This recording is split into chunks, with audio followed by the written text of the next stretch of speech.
Sometime after the death of Sarah, Isaac married Rebekah, and they had two twin sons, Esau and Jacob. Esau was a hunter, wild and impetuous, always living for the moment. Jacob was a strategist, quieter and more stable. Longing for the spiritual blessing that accompanied the birth of the eldest son, Jacob deceived his father and stole the birthright. Forced to leave home in the aftermath of this debacle, Jacob traveled north to Haran, where he married two sisters, Leah and Rachel, due to the deceit of his father-in-law.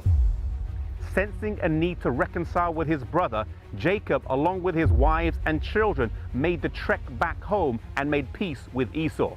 He would then settle in the hill country right here around Jerusalem. One of the most significant turning points in his life was when he wrestled with an angel, and his name was changed from Jacob to Israel, meaning overcomer. His descendants would then be known as the Israelites.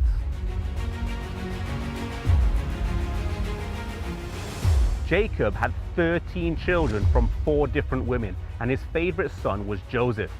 He gifted him a multicolored coat, which aroused the jealousy of his brothers. One day Joseph was carrying food to his brothers, and they attacked him and threw him into a pit. This site here in Dothan is traditionally thought to be the pit that Joseph was thrown into. Deciding not to kill him, they sold him to some Midianite traders for 20 pieces of silver. Joseph was then taken to Egypt, where he was sold as a slave to Potifar. Transitioning from favorite son to slave, Joseph worked tirelessly in Potiphar's house. Initially he flourished, but things didn't last long. Falsely accused of assaulting Potiphar's wife, he was thrown into jail, where he remained until he was summoned by Pharaoh. Pharaoh had a dream that he couldn't understand, and the king's butler recommended Joseph as an interpreter of dreams. The king had a twofold dream. He saw 7 fat cows, 7 lean cows. He saw 7 full ears of grain and 7 withered ears of grain. Joseph correctly interpreted that it would mean 7 years of plenty followed by 7 years of famine. He then tells Pharaoh that he needs to prepare for the 7 years of plenty.